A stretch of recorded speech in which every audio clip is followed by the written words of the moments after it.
광주 여고생 살해 사건을 둘러싼 경찰의 부실 수사와 유착 의혹의 파장이 걷잡을 수 없이 커지고 있습니다.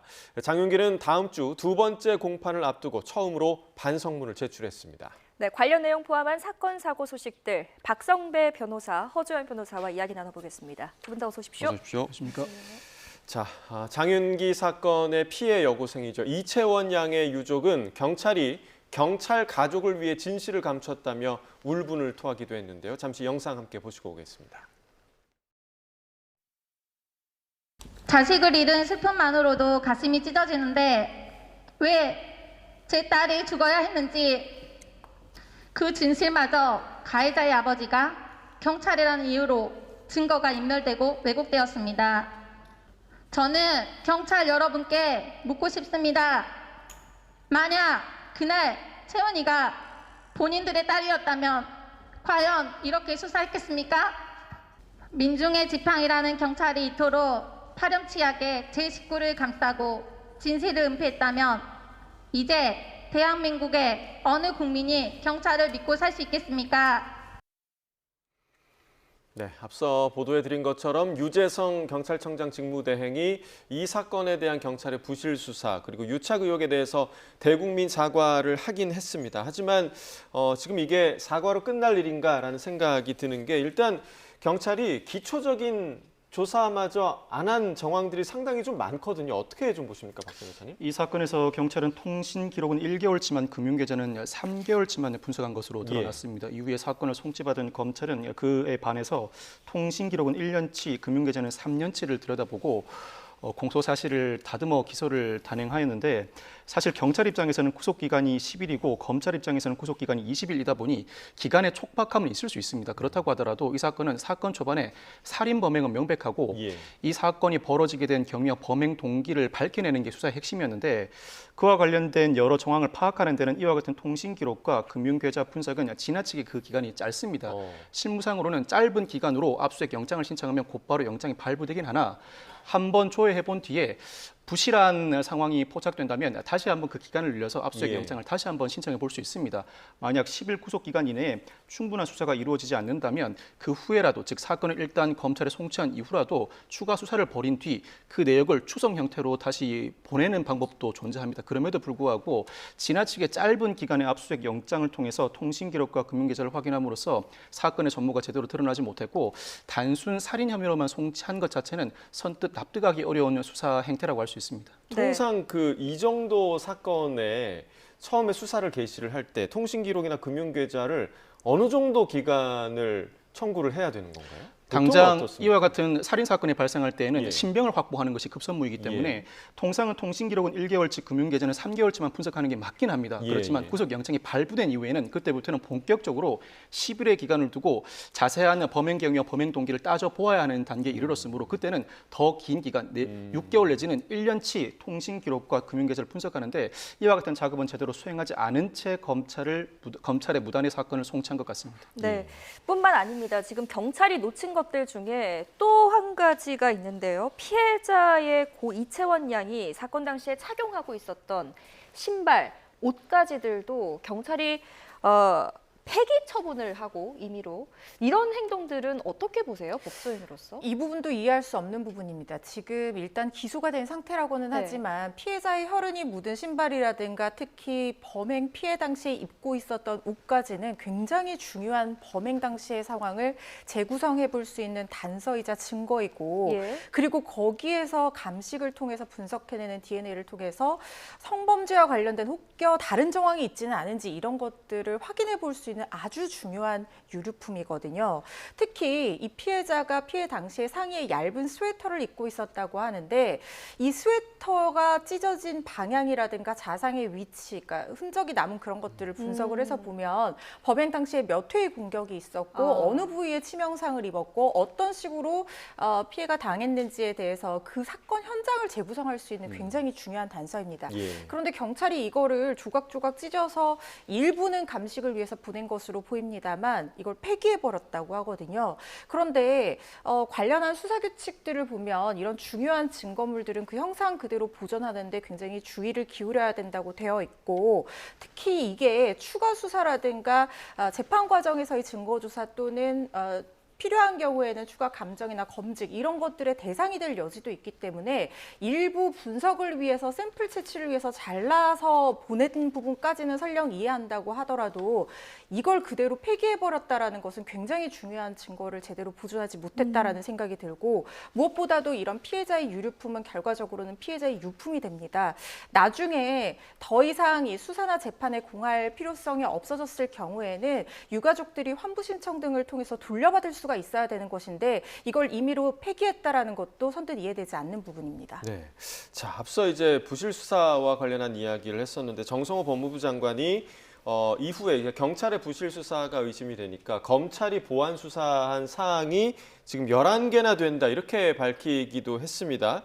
지금 그 11개 사항을 잠시 좀 보여주시면 저희가 좀 같이 좀 이야기를 해보겠는데요. 사실 뭐 저희가 수사에 대해서 잘 아는 사람은 아니니까. 근데 아닌 사람이 이 항목들만 봐도 이 부분들은 당연히 했어야 되는 거 아닌가라는 항목들이 상당히 좀 많아요. 이 부분 좀 어떻게 좀 보세요? 이 11가지 보완 수사 내용 중에는 경찰의 보완 수사 요구를 하거나 그렇지 않고 검찰이 스스로 수사할 수 있는 사항들이 망라되어 있는 것 같습니다. 예. 예를 들어서 장윤기 추가 조사나 강간 등 여죄 조사, 주변인 조사, 통합 심리 분석은 통상 경찰이 사건을 송치한 이후에 검찰 단계에서 흔히 이루어집니다. 그렇지만 예. 그 이전까지 장윤기 차량 추가 압수수색부터 피해자 부검의 면담까지의 과정은 경찰이 마땅히 수행해 사건을 넘겨야 함에도 불구하고 제대로 수행하지 않은 내역으로 읽힙니다. 특히나 1년치 통화 내역과 3년치 금융계좌 카드 내역을 검찰이 보완 수사를 통해서 살펴보았는데 이 부분은 경찰이 사건을 송치한 이후에라도 차후에 관련 수사를 진행한 뒤 추송해야 할 부분이고, 범행 현장 화물차 블랙박스 영상 확대 화질 개선은 이 사건에서 핵심적인 물증으로 사용될 수 있습니다. 당시 상황이 담긴 블랙박스나 CCTV 영상이 야간이다 보니 흐릴 수밖에 없고 예.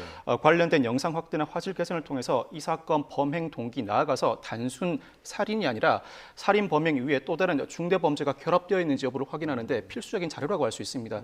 이 분석을 제대로 실행하지 않고 송치한 것도 선뜻 납득하기 어렵습니다. 나아가서 장윤기 차량 추가 압수수색을 통해서 블랙박스 SD카드를 검찰이 확보하였는데, 블랙박스 SD카드는 단순히 어떠한 이동 경로만을 파악할 수 있는 물증이 아니라 그 안에서 탑승자들 간의 내부 대화를 확인할 수 있는 물증이라고 할 수 있습니다. 예. 이 내부 대화 과정을 통해서 장윤기와 지인 간의 성범죄를 암시하는 정황도 포착하여 있는데, 기본적으로 범행에 차량을 사용했음에도 불구하고 그 차량의 블랙박스 SD카드를 확보하지 않았다는 것도 선뜻 납득하기 어렵습니다. 나아가서 피해자 부검이 면담 등을 통해서 살인 범행이 발생하기 이전에 또 다른 성폭력 등 강력한 외압이 가해졌는지를 두고 충분한 사실 확인을 거쳤어야 함에도 불구하고 이를 확인하지 않은 부분도 납득하기 어려운 부분이라고 할 수 있습니다. 적어도 이 사건에 관해서만큼은 경찰이 부실 수사 나아가서 봐주기 수사를 했다는 의혹에서 자유로울 수 없어 보입니다. 네. 자, 초기 장윤기 사건을 맡았던 지금은 구속된 수사팀장이 영장심사에서 자신의 혐의를 모두 부인한 것으로 알려졌습니다. 훼손된 인형 그리고 케이블 타이를 보고 이게 살인의 증거가 아니라고 생각했다라는 터무니없는 주장과 함께, 그리고 수색 영장 삭제하다 하고 수사 정보 누설한 적 없다라는 주장을 한 것으로 전해졌는데, 지금 이렇게 몰랐다, 아니었다라고 잡아떼면 처벌할 수 없는 겁니까? 처벌할 수 없는 단계라고 판단할 수는 없다는 생각이 들고요. 이건 본인의 어떤 증거인멸함의 고의를 부인하기 위한 부분이라는 생각은 들지만, 그렇다 하더라도 이 말이 선뜻 또 납득이 가지 않는 부분이, 물론 이 사람의 발언을 그대로 해석해 보면 일단 살인 사건이 발생을 했을 때 피의자의 신병 확보가 긴급 체포로 된 상황이기 때문에 그 이후에 이제 여러 가지 조사를 진행을 하게 되는데, 그런데 지금 살인 사건이 단순 살인이라고 주장했던 피의자의 말만 믿고 그 범행의 동기라든가 아니면 중대 범죄와 결합됐을 가능성에 대해서는 열어놓지 않고 단순히 살인 사건 그 자체에만 집중했다는 생각을 지울 수가 없거든요. 그런데 예. 수사기관이 이렇게 적용될 혐의나 범죄 내용에 대해서 예단을 가져서는 안 되는 부분이라는 생각이 듭니다. 물론 이 사람 말대로라면 케이블 타이라든가 훼손된 인형은 성범죄의 목적, 그러니까 강간살인과 관련한 부분이기 때문에 이게 피의자 주장 주장대로 단순 살인을 입증할 수 있는 것과는 결정적인 증거가 아니라고 생각했을 가능성은 있습니다만은 그렇다고 하더라도 추가적인 수사를 진행을 했을 때 이 혐의가 어떻게 바뀔지 모르고 여죄가 어떻게 드러날지 모르는 상황 속에서 이런 중요한 증거물에 대해서 추동 수사 단계에서 본품을 확보하지 못했다라든가 아니면 이걸 피해자의 아버지에게 돌려줬다라든가 이런 것들은 이해가 가지 않는 부분이거든요. 특히 지금 이 사람의 얘기가 단순 부실 수사를 주장하는 것 넘어서서 뭔가 은폐하기 위한 어떤 의혹을 의심해 볼 수 있는 부분은 지금 문제가 됐던 것들이 모두 형량을 높일 수 있는 성범죄의 고의와 관련한 내용들의 증거물이 지금 다 이렇게 누락이 되거나 확보하지 못하거나 이런 상태이거든요. 그런데 만약 정말로 이게 살인사건, 특히 이번 사건과 직접 관련이 있는 줄 몰랐다, 생각하지 않았다라고 하면 왜 수색 영상을 지우라고 지시를 하고 왜 DNA와 관련한 보고서, 이 DNA는 이 훼손된 인형에서 나온 DNA인데 이것들을 누락했는지 그리고 왜 지금 없어지거나 훼손된 증거들이 모두 성범죄의 고의라는 한 가지 키워드를 향하고 있는 것인지에 대해서도 의문을 가지지 않을 수 없습니다. 네. 자, 수사팀장도 지금 자신의 고의성을 부인하고 있는 그런 상황이고 이 사건의 피의자 장윤기도 법원에 반성문을 제출했다고 합니다. 사실 지난 6월에 있었던 첫 공판에서도 정말 황당했던 말 중에 하나가 자격증 취득에 도전하겠다 이런 말을 해서 상당히 좀 모두의 공분을 사곤 했는데 이번에 반성문을 제출을 한 것도 결국에는 형량 줄이기 위한 거 아니겠습니까? 그렇습니다. 뭐 내용은 공개되지 않고 있습니다만 지금 본인의 어떤 강간살인의 고의조차 인정할지 아닐지 정확한 입장을 밝히지 않겠다라고 얘기한 상황에서 반성문부터 제출하는 것이 재판부에 어떤 영향을 줄지 모르겠습니다. 진정한 반성이 아니라고 받아들일 가능성이 있다는 생각이 들고요. 그리고 저의 개인적인 생각이지만 지금 자필의견서를 제출하면서 자격증 취득에 도전하겠다라는 얘기를 했다는 것은 본인의 혐의가 강간살인이 아니라 일반 살인죄, 단순 살인죄로 적용될 것을 미리부터 생각을 하고 가석방 가능성을 염두에 뒀던 것이 아닌가 저는 이런 생각이 듭니다. 가석방을 받게 될 요건 중에 하나가 물론 수감 생활을 잘하는 것도 있지만 이후에 사회에 잘 적응할 가능성 같은 것들도 심사 대상에 포함이 되는 것이거든요. 그렇기 때문에 내가 갱생을 해서 사회에 잘 적응할 수 있도록 하겠다라는 얘기를 처음부터 자필 의견서로 제출했다는 것은 본인의 혐의가 강간살인으로 적용되지 않을 거라는 것을 본인 스스로 예단을 하고 가석방 가능성까지 염두에 두고 미리부터 이런 의견서를 제출한 것이 아닌가 의심되는 부분입니다. 그럼 그 강간살인 혐의가 적용이 되면 가석방이 안 되는 겁니까? 통상적으로 성범죄가 결합된 중대범죄 같은 경우에는 가석방 쉽지가 않습니다. 뭐 무조건 안 된다라고 보기는 어렵지만 재범의 가능성이라든가 특히 이런 성도착증이라든가 어떤 왜곡된 성의식으로 발현이 돼서 범죄가 이루어진 경우에는 재범의 우려가 매우 높다고 평가될 가능성이 있기 때문에 가석방 심사 대상에서 심사에서 제외되는 경우들이 굉장히 많습니다. 그렇기 때문에 단순 살인인 경우에 비해서는 훨씬 더 가석방이 까다로워질 수밖에 없고 이런 부분까지도 본인 스스로 염두에 둔 것이 아닌가 생각합니다. 네, 자, 장윤기가 경찰 수사 기간 동안 이제 아버지가 현직 경찰관으로 알려졌기 때문에 그동안 10여 차례 전화 통화도 하고 그리고 3차례 정도 접견을 한 것으로 전해집니다. 이게 통상적으로 경찰 수사를 받는 동안에는 변호인이나 가족들 접견이 가능한 거긴 하죠. 경찰 수사 과정에서 유치장에 변호인 접견뿐만 아니라 가족들이 매일같이 접견하는 것 자체는 이례적이지 않습니다. 다만 이 사건은 이미 부실 수사 논란을 넘어서서 봐주기 수사 국면으로 접어들었습니다. 그 결정적인 전환점은 수사팀장의 구속영장 발부인데 아마 케이블 타이 증거 인멸과 관련해서 수사팀장의 혐의 부인에도 불구하고 수사팀원들이 동시에 압수수색을 진행하면서 채증한 영상이 존재하고 그 영상 자료를 통해 판단해 볼 때 단순히 부실 수사 논란을 넘어서서 의도적인 증거 은닉에 해당한다고 판단한 것으로 보입니다. 장윤기 아버지도 가담한 리얼돌 팩이라던가 수사기관이 블랙박스 SD카드 내비게이션을 초기에 적절하게 조사하지 않은 혐의도 수사 대상으로 확산 기로에 설 것으로 보이는데 이와 같은 증거 인멸뿐만 아니라 공무상 비밀 누설, 즉 수사팀원 또는 수사팀장과 장윤기 아버지 간의 통화 녹음도 장차 주요 수사 대상으로 불거질 것으로 보입니다. 장윤기 아버지가 장윤기와 유치장에서 접견하는 과정에서 차량 블랙박스 메모리카드 행방을 물어보고 장유기가 모르겠다고 답한 것으로 전해지고 있습니다. 네. 이 내역은 아마 접견 녹음 파일에 담겨 있을 것입니다. 아, 그동안 접견 내용도 다 녹음이 되는 거죠? 사실 구치소와 교도소는 오래전부터 네. 접견 내용이 녹음됩니다. 변호인의 접견이 아닌 즉 일반인과 수용된 사람 사이의 대화는 녹음되기 마련인데 예. 경찰서 유치장은 그동안 경찰관이 관리 감독만 하지 녹음은 진행하지 않았습니다. 그런데 2년 전부터 일선 경찰서에 녹음을 단행하기 시작하였고 녹음을 진행하면서 직접 지켜보는 절차를 생략하고 있습니다. 아마 현직 경찰인 장윤기 아버지도 자신이 오랜 기간 경찰에 몸담고 있다 보니 가족이라고 하더라도 유치장에서 피수용자와 접견하다 자신의 말이 녹음된다는 상황을 제대로 인지하지 못했을 수 있습니다. 그동안 경찰서 유치장은 녹음 파일을 녹음하는 형태로 진행하지 않아 왔습니다. 최근에 그게 바뀌었기 때문에. 그렇습니다. 이에 따라서 아마 장윤기 아버지 입장에서는 이와 같이 접견 과정에서 아들에게 대놓고 블랙박스 메모리카드 행방을 물어보는 것 자체가 상당히 실책이라고 할 수 있는데 이와 같은 정황이 존재하는 이상 증거인멸 외에도 공무상 비밀 누설 등 관련된 혐의는 수사 확대 일로에 설 수밖에 없는 상황이라고 할 수 있습니다. 예. 자, 말씀 듣는 중에 이제 폭우 관련 속보가 하나 들어와서 좀 전해드리겠습니다. 이번에 내린 폭우의 영향으로 인해서 고속도로 경사면이 유실돼서 서해안 고속도로 상행선 일부 구간의 운행이 통제되고 있다라는 소식이 조금 전에 들어왔습니다. 오늘 오전 10시 반쯤에 충남 서천군 비인면 서해안 고속도로 상행선 서철 나들목에서 춘장대 나들목 구간 사이에서 경사면 유실 사고가 났고요. 다행히 이 사고로 다친 사람은 없었습니다. 한국도로공사는 사고 발생 이후에 일부 차로를 통제해서 복구 공사를 하다가 조금 전이었습니다. 낮 1시부터 상행선 해당 구간을 전면 차단하고 복구 작업을 진행하고 있습니다.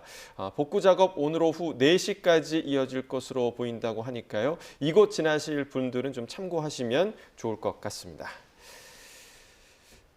자, 계속해서 좀 이야기 나눠보겠습니다. 지금 모두가 아시다시피 장윤기의 아버지가 경찰이고요. 그리고 장윤기의 큰아버지도 다른 지역의 또 현직 경찰관인 것으로 알려지는, 물론 이 사건과의 관련성은 아직 밝혀진 건 아직은 없습니다. 하지만 이 경찰 가족이라는 점이 이번 수사 과정에 영향을 미쳤을까? 이 부분은 반드시 좀 규명돼야 되는 부분인 것 같아요. 그렇습니다. 검찰이 수사하는 도중에, 보안 수사를 하는 도중에 윗선이라는 얘기가 나왔거든요. 윗선에서 장윤기의 아버지가 경찰인 걸 모르게 하라는 지시가 떨어졌다라는 내용의 통화 녹취가 확인이 됐습니다. 그 윗선이 과연 어디까지인지 아직 확인이 되지 않고 있는데, 그것이 설령 그래서는 안 되겠지만 다른 지역 상위청에 근무하고 있다고 하는 그 장윤기의 큰아버지가 아닌가 하는 의심이 드는 것이 사실이거든요. 특히 지금 이 사건은 경찰이 조직적으로 사건을 은폐하고 축소했다는 의혹을 받고 있고, 그 의혹을 뒷받침하는 여러 가지 증거들이 확인이 되고 있는 상황입니다. 뭐 케이블 타이라든가 인형에 대한 어떤 본품 확보를 실패한다라든가, 그리고 지금 유치장에 입감된 상태에서 수사를 받고 있는 피해자에게 수사팀장이 통화를 하면서, 아버지와 통화를 하면서 그 굉장히 중요했던 범행 당시의 블랙박스 메모리를 어디에 버렸는지 그거를 확인을 해주고, 그리고 아들을 바꿔달라고 하니까 그 자리에서 바꿔주고, 이게 일반적인 피해자 수사에서는 굉장히 보기 드문 그런 상황이거든요. 예. 아직까지 확보되지 않은 블랙박스 메모리 카드라는 결정적인 핵심 증거를 피의자가 어디에 버렸는지 그 아버지에게 알려줬다가 설령 아버지가 먼저 가서 그걸 확보하거나 인멸하기라도 하면 이것은 처벌 대상조차 되지 않는데, 수사기관에서 그런 내용을 대화할 수 있도록 그 앞에서 통화를 시켜줬다라는 것은 저는 이해가 가지 않는 부분입니다. 이런 식으로 지금 가족들이, 그러니까 아버지와 그리고 수사 관계 팀장들, 그리고 가능성 단계이지만 그 큰아버지까지 모두 다 연루되어 있다라고 한다면, 비로소 장윤기가 아까 제가 말씀드린 가석방을 감안해서 본인에게 강간과 관련된 혐의가 적용되지 않을 거라고 단정적으로 생각하고 첫 의견서부터 가석방 이후의 어떤 계획, 이런 것들에 대해서 설명하는 의견서를 냈다는 것이 어느 정도 합리적으로 맞춰지는 부분이 있다라고도 저는 보거든요. 그렇기 때문에 조직적인 은폐 의혹뿐만 아니라 가족들이 이 범죄의 은폐에 깊숙이 관여한 것은 아닌지 확인할 필요도 있어 보입니다. 네, 지금 경찰 수사에서의 허점이 까도 계속 나오는 상황이기 때문에 다음 주제로 넘어가기 전에 이거 짧게 한번 여쭙겠습니다. 지금 국회에서 민주당 주도로 추진되고 있는 보안수사권 폐지 법안에 이번 사건이 어떤 의미를 줄 것이고 어떤 방향으로 논의돼야 된다고 보십니까? 보안 수사권 폐지 논의는 우리나라 건국 이후에 오랜 시간 묵혀온 검경 수사권 조정 논의의 연장선상입니다. 수사와 기소의 분리를 기본 원리로 하는 보안 수사권 폐지를 논의하는 형사소송법 개정안인데 이 사건으로 인해서 국민적인 공분이 일고 있고 야당이 강력하게 반대하는 이상 법사위를 통과하고 본회의를 통과한다고 하더라도 그 논란은 이어질 것으로 보입니다. 극단적으로 대통령이 일정 부분 거부권을 행사할 가능성도 점쳐지고 만약 거부권을 행사한다면 보안 수사권을 전면적으로 폐지하는 법안은 그대로 두되 보안 수사 요구권을 실질적으로 강제하는 법안, 이미 보안 수사 요구권을 강화하는 형태로 여당이 관련 법안을 상정하였지만 보안 수사 요구권의 실질적인 강제성을 담보하는 보다 강화된 법안이 추가 제출될 가능성도 점쳐지고 있습니다. 이 사건과 관련해 그동안 논의되었던 검경 수사권 조정의 논의가 온전히 멈추지는 않겠습니다만 어떤 방식이 우리 사회에서 피해자들을 보호하는 방안인지를 두고 경론이 이어질 것으로 보이고 이 사건이 촉발된 여타 문제점을 개선하는 방식으로 일정 부분 법령이 개정될 가능성도 점쳐지고 있습니다. 네, 알겠습니다. 말씀 듣는 중에 속보가 또 하나 들어와서 좀 전해드리겠습니다. 조희대 대법원장이 신임 법원 행정처장에 노경필 대법관을 임명했다라는 소식이 조금 전에 들어왔습니다. 네, 지난 3월이었죠. 박영재 전 처장 퇴임 4개월 만에 공석이 채워진 건데요. 다시 한번 전해드리겠습니다. 지금 대법원장이 신임 법원 행정처장에 노경필 대법관을 임명했다는 소식입니다. 해당 소식과 관련해서 법조계의 반응이나 정치권의 반응이 들어오면 다시 한번 추가해서 전해드리도록 하겠습니다. 네. 자, 장윤기 사건 이야기를 했었는데 주제를 바꿔서 지난달이었어. 성조기를 몸에 두르고 마지막까지 그 개표소 진입을 막아섰던 여성 아마 많은 분들 기억하실 겁니다. 오늘 오후 4시에 경찰 조사를 받는다는 소식이 들어와 있는데 일단은 그 핸드볼 경기장에 체육단체들이 입주해 있지 않습니까? 그 체육단체들의 사무실 진입을 막은 혐의를 받는 거죠? 그렇습니다. 이게 지난달 16일에 벌어졌던 사건인데요. 성조기를 두른 채 핸드볼 경기장에 출입문 손잡이를 붙잡고 무려 2시간 동안 대치를 하면서 그때 당시에 장동회 의원들을 비롯한 야당 의원들과 체육단체 그리고 그 자리에 있었던 시위 참가자들과 협의가 돼서 들어갈 수 있는 상황이었는데도 불구하고 이 여성이 손잡이를 붙잡고 대치하는 바람에 결국 출입이 무산이 됐던 사건이 있었거든요. 예.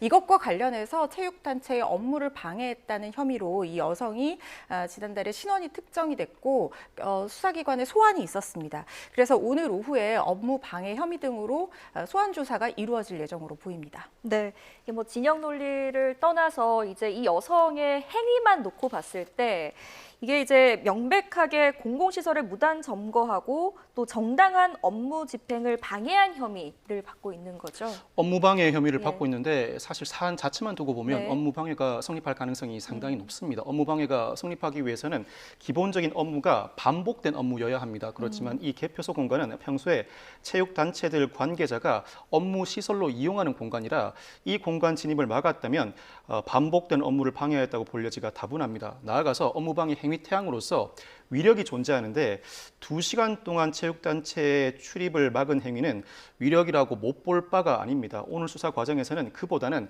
범죄 혐의 규명 외에도 관련된 공범이 존재하는지 나아가서 범행 동기가 무엇인지를 밝히는 데 수사가 집중될 것으로 보이는데 아마 이 여성은 조사를 받는 과정에서 공공의 이익, 즉 부실 선거를 제대로 규명해내기 위해서는 자신이 몸을 던질 수밖에 없었다는 취지의 주장을 할 것입니다. 실제로 네. 업무방해죄에서도 공공의 이익을 위해서 업무를 방해한 경우에는 감형 사유로 삼고 있습니다. 이 주장의 당부를 판단하고 이 여성의 진술을 토대로 추가 사실관계를 확인하는 절차에 속도를 붙일 것으로 전망됩니다. 그렇지만 당시에 집회 참가자나 야당 대표가 이미 경찰과 합의해서 개표소 출입을 해주기로 결정하였음에도 불구하고 다소 독단적으로 출입구를 막아선 행위는 공공의 이익으로도 평가되기는 상당히 어려워 보입니다. 네, 말씀해 주신 대로 여성의 행위의 이유가 공공의 이익에 해당하는지 이 부분을 경찰이 좀 들여다볼 것으로 보이고 지금 이 잠실 개표소 시위와 관련해서 경찰에 접수된 사건이 모두 83건에 달한다고 합니다.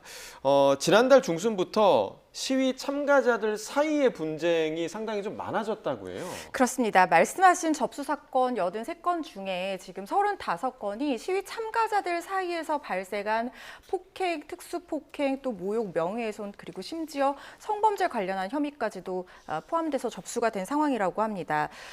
시위가 굉장히 길어지는 데다가 또 지금 이 시위에 대해서 에 참가한 사람들을 통제할 수 있는 주최자라든가 이 본부라든가 이런 질서 유지를 위한 최소한의 통솔 인원이 없다 보니까 이 시위 참가자들 사이에서 범죄라든가 아니면 형사적인 어떤 문제들이 계속해서 발생하고 있다는 생각이 드는데요. 성조기로 타인의 뺨을 때린다든가 도시락 먹던 사람들을 밀치고 또 공용 돗자리 문제로 분쟁이 발생해서 발로 밟고 담요를 던지는 이런 사건부터 시작해서 벤치에서 어떤 남성이 여성의 어깨라든가 허벅지를 만지고 가는 강제추행 사건도 지금 접수가 된 상황이고요. 예. 특히 또 여성이 다른 여성의 어떤 신체의 주요 부위를 촬영하고 다니는 카메라 등 이용 촬영죄 사건도 접수가 된 상황입니다. 이 시위가 처음 시작됐을 때는 우리 헌정사상 있어서는 안 될 이 투표 용지 부족이라는 초유의 사태로 인해서 사람들이 자발적으로 모였고 그 취지에 대해서는 저도 굉장히 공감을 합니다. 그렇지만 이번 사건의 업무방해, 방금 우리가 얘기를 나누었던 업무방해 사건뿐만 아니라 공권력에 대한 과도한 물리력의 행사라든가 아니면 이런 시위 참가자들 사이의 범법 행위와 같은 것들은 그 취지 자체의 본질을 훼손하는 행위라는 생각이 들거든요. 본인 주장에 설득력을 더하기 위해서라도 법의 테두리 안에서 움직이는 것이 필요할 거라는 생각 듭니다. 예. 네. 자, 다음은 좀 아찔했던 사건 짚어보겠습니다. 경주월드, 그러니까 놀이공원에서 대형 관람차의 빈 객차가 떨어지는 사고가 발생했었는데요. 다행히도 그 객차 안에는 사람이 없었지만 그 객차가 떨어지면서 다른 객차와 부딪히면서 지금 5명 정도가 부상을 당한 것으로 전해집니다. 어떤 처벌 그리고 어떤 손해배상 청구할 수 있겠습니까? 이 사건에서 처벌은 다소 어려워 보입니다. 그 이유가 9일 경주 월드에서 발생한 사건은 타임라이더의 객차라고 해서 그 캐빈이 떨어지면서 발생한 사고인데 네. 떨어지면서 또 다른 캐빈 2대를 들이받습니다. 이 과정에서 아이 4명을 포함해서 5명이 일단 병원으로 이송되긴 했습니다. 그렇지만 특별한 상해 없이 퇴원한 것으로 전해지고 있습니다. 예. 부실 관리가 존재한다고 하더라도 실제로 누군가 다치지 않았다면 업무상 과실치상을 문제 삼을 수 없고 실제로 이 사건의 경우에는 중대재해처벌법이 적용되는지 여부도 다소 의문인 사안이라고 할 수 있습니다. 시설이 그 정도 규모에 해당하는지도 검토가 필요하고 특히나 일정 주수 이상의 다수가 인명피해를 입은 사안이 아니기 때문입니다. 다만 관련해 손해배상 책임은 부담하여야 할 것으로 보이는데 실제로 다치지 않는다고 하더라도 객차가 떨어짐으로 인해서 당시에 큰 충격과 놀람을 받았으면 예. 경업직상 명백하다고 할 것입니다. 정신적 피해요. 그렇죠. 예. 특히나 이 사건 사고가 일종의 공작물 책임에 해당합니다. 공작물을 제조, 설치, 관리하는 데 하자가 발생하였고 그로 인해서 발생한 손해배상 책임에 대해서는 제조, 관리 이와 같은 주체의 면책이 거의 인정되지 않는 실정이라고 할 수 있습니다. 비록 형사 책임 어렵다고 하더라도 일정 부분 손해배상 책임을 부담하여야 하고 아마 놀이공원이다 보니 관련된 보험에도 가입되어 있어서 피해자들이 배상을 받는 것 자체는 문제 없어 보입니다. 네, 저희가 종종 그 놀이공원 사고, 놀이기구 사고를 좀 보도를 해드립니다만 이 경주월드에서 사고가 또 이번이 처음이 아니라고 하더라고요. 그렇습니다. 2024년 11월 9일에도 글린다이 매직 펌킨이라는 놀이기구가 가동 중에 추락하는 사건이 벌어지기도 했었습니다. 이 기구가 어떤 놀이기구냐면 사람을 태운 버스 형태의 마차가 시계바늘처럼 이렇게 빙빙 도는 형태의 놀이기구인데 이게 지금 가동 중에 추락했다라고 하면 굉장히 심각한 사건이었거든요. 이뿐만 아니라 2022년 7월에도 사건이 발생을 했었는데 무려 24명이 탄 롤러코스터가 55m 상공에서 멈춰서는 사건이 벌어졌던 겁니다. 50여 분 만에 안전요원의 도움을 받아서 지상으로 내려온 사건이었는데 이 경주월드 같은 경우에는 관광진흥법상 테마파크업 관련 규정에 적용을 받는데 이 정도 사고였다라고 하면 이 규정에 따르더라도 중대사고에 해당할 수 있는 사건들이었거든요. 네. 이런 사건들이 계속해서 발생하고 있는데도 불구하고 이렇게 또다시 사건이 발생했다는 것은 혹시나 안전불감증으로 인한 추가 안전사고가 발생할 우려가 상존해 있다는 뜻으로도 읽힐 수 있기 때문에 면밀한 안전진단 검사와 확인이 필요해 보입니다. 네, 알겠습니다. 재발 방지를 위해서 철저한 조사가 필요하겠습니다. 자, 주제를 넘어가서요. 지금 서울 성수대교 남단 진입 램프에서 약 9cm 높이의 단차가 확인돼서 시민들의 제보 그리고 신고가 잇따랐다고 하는데요. 서울시의 입장이 저는 이해가 가지 않더라고요. 서울시에서 이 제보들이 앞서서 몇 차례 들어왔었고 그리고 보수공사까지 했다라고 하는데 시민들이 그 가시적으로 봤을 때 이제 눈으로 봤을 때 9cm 단차가 이제 확인이 되고 벌어진 틈새가 보이니까 이제 신고를 했다는 거거든요. 저거 서울시 잘못입니까? 아니면 시공사 잘못입니까? 그거는 아직까지 확인이 네. 좀 어려운 상황이죠. 이게 지금 치명적인 상태인지 아닌지도 전문가의 정밀 안전 진단이 들어가야 되는 상황은 맞는 것 같고 아직까지는 지금 이 사고 원인을 2가지 정도로 서울시에서도 보고 있는 상황이라고 네. 하는데 시공의 결함 가능성도 말씀하신 것처럼 제기가 되고 있는 상황입니다.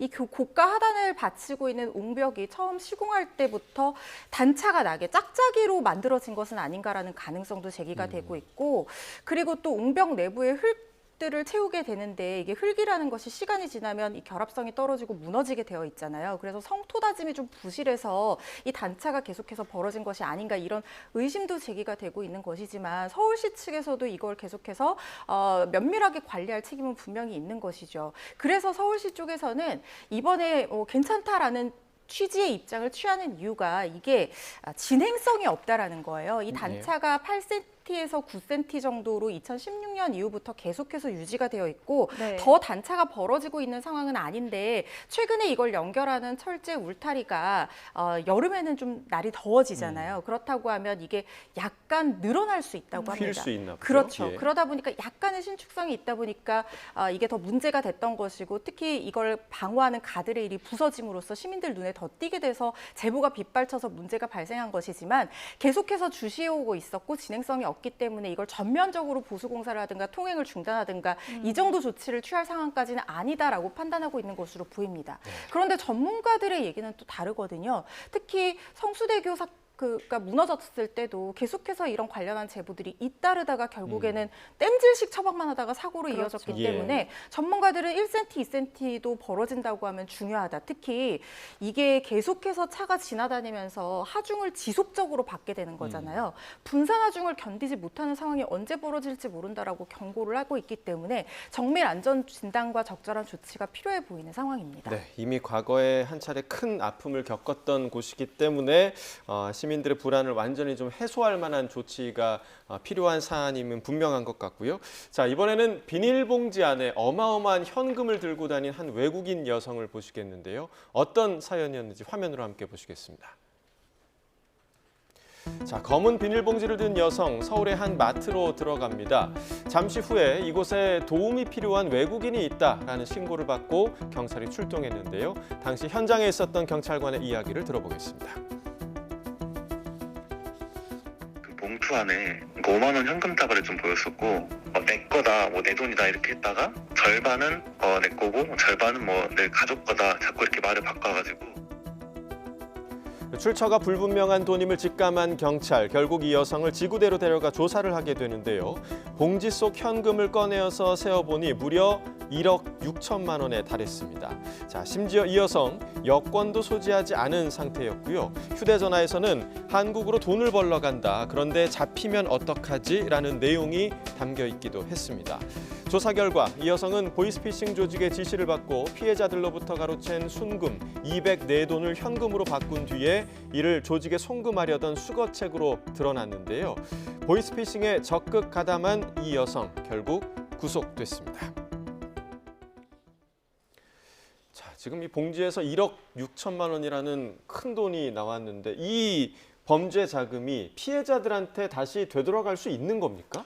되돌아갈 수 있고 피해자도 조만간 찾을 수 있을 것으로 전망됩니다. 예. 요즘 보이스피싱은 예전처럼 돈을 기망에 훔친 뒤에 그 돈을 전송하는 방식으로 이루어지지 않습니다. 과거와 달리 일단 금을 취득해서 환전하는 방식을 취하거나 환전 과정에서도 가상화폐, 상표권, 금으로 전송하는 방식을 취합니다. 이 사건 피해자도 금을 편취당한 피해자인데 애초에 자신의 현금으로 금을 사서 이 보이스피싱 일당에게 전달해 줬을 가능성이 상당히 높습니다. 예.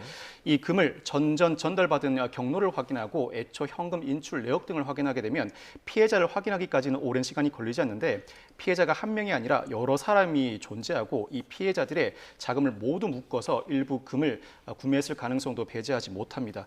특히 이와 같은 보이스피싱으로 확보한 피해금은 이 통신사기 피해 환급범에 따라서 상당히 신속하게 환부 절차가 이루어지고 경찰 입장에서도 단순히 피해자에게 돈을 돌려주는 수준을 넘어서서 이 사건이 보이스피싱에 해당하는 전체 구조를 짜기 위해서라도 실제 피해자가 누구이며 어떠한 경위로 돈이 전달되었는지 전반적인 수사를 진행할 것으로 전망됩니다. 네, 최근 들어서 이 보이스피싱 범죄 조직이 추적을 피하기 위해서 외국인을 고용하는 경우가 진짜 늘고 있다고 하는데 실제로 그렇습니까? 뭐 외국인뿐만 아니라 내국인도 많이 고용을 하고 특히 본진이 외국에 있는 경우도 굉장히 많죠. 그들의 수족이 될 수 있는 사람이라면 누구든지 고용을 해서 이렇게 한국으로 아예 수거책 역할을 하면서 보내는 경우들도 굉장히 많아지고 있는 것으로 생각이 됩니다. 근데 보이스피싱 같은 경우에 수거책들이 정확하게 보이스피싱이 뭔지도 모르고 단기간 안에 알바 등을 통해서 고수익을 벌게 해주겠다라는 이런 얘기를 듣고 가담을 하게 되는 경우들이 많지만 그렇다 하더라도 보이스피싱은 구속 수사가 매우 많이 진행이 되는 범죄 유형 중에 하나이고 네. 특히 이렇게 유죄가 난다고 하면 그 수거책이 실질적으로 보이스피싱 수거책으로 활동하면서 얻은 수익은 크지 않다고 하더라도 이 부분에 대해서는 피해자에게 전액 손해배상을 해줘야 될 사실상의 책임을 지게 될 수 있거든요. 그런데 문제는 뭐냐면 이런 수거책들도 변제 자력이 충분하지 않은 경우들이 많아서 이렇게 지금 현금이 그대로 발견이 된 경우에는 피해자에게 다행히 재산을 돌려줄 수가 있겠지만 만약에 그렇지 않은 경우에는 피해자들이 실질적인 피해 회복도 받지 못하는 경우들이 많습니다. 그런데 요즘에는 외국과의 공주 수사 등으로 본진을 검거하는 경우들도 굉장히 늘어나고 있고 예. 이렇게 수거책으로 잠시 가담했다라고 하더라도 실형을 살게 되는 경우들도 굉장히 많기 때문에 단기간 고수익 알바라는 말에 현혹돼서도 안 될 것이고 본진을 잡아서 더 이상 이런 피해가 발생하지 않도록 수사기관에서도 최선을 다해야 될 거라는 생각 듭니다. 네, 피해자들의 피해가 빨리 좀 회복될 수 있었으면 좋겠고요. 짧게 마지막 주제 좀 이야기 나눠보겠습니다. 사실 우리나라도 비로 인한 지금 피해 상황 저희가 좀 보도를 해드렸는데 중국 남부에는 지금 태풍이 휩쓸고 간 상황입니다. 그래서 수십 명의 인명 피해도 발생했고 또 돼지와 뱀 같은 이런 동물들이 떠내려가는 장면이 상당히 좀 많이 포착이 됐더라고요. 한번 보면서 좀 이야기를 나눠볼까요? 지금 돼지를 포크레인 이렇게 끌어올리는 그런 장면도 있고요. 지금 물 위에 이렇게 뱀도 떠다니는 그런 장면도 있습니다. 이게 이런 뱀에 또 물린 주민들도 좀 많다고 하더라고요. 네, 천재지변은 인명피해뿐만 아니라 동물에게도 피해갈 수 없는 것 같다는 예. 생각이 듭니다. 지금 중국 남부를 강타한 제10호 태풍 마이삭의 영향으로 보시는 것처럼 양돈 농가에서 돼지 무려 16,000마리가 물에 둥둥 떠내려가서 중장비로 마치 인형 뽑기 하듯이 저렇게 집어올리는 그런 장면도 포착됐다고 하고 더 심각했던 것은 뱀 사육하는 농장에서 예. 독이 있는 코브라 900마리가 탈출을 했다는 그러니까요. 거예요. 그러니까 이들도 탈출하려고 그런 건 아니겠죠. 뱀들이 뭘 헤엄을 칠 수 있어서 탈출했겠습니까? 물이 그냥 넘치니까 거기 둥둥 떠내려 내려오는데 지금 보시는 것처럼 목만 내고 저렇게 예. 둥둥 여러 마리가 있는 거예요. 그런데 이 폭우 때문에 주민들이 고립이 된 상황에서 이 뱀한테 물려서 제때 치료도 받지 못해서 숨진 사람까지 있다고 합니다. 그러다 보니까 동물들의 피해가 또 인명피해로 이어지고 있는 상황이고 하루빨리 복구가 진행이 돼야 될 텐데 상황이 쉽지 않은 것으로 보입니다. 네, 중국 현지에서도 빠른 복구가 이어지길 바라도록 하겠습니다. 여기까지 듣겠습니다. 박성배 변호사, 허주연 변호사와 이야기 나눠봤습니다. 고맙습니다.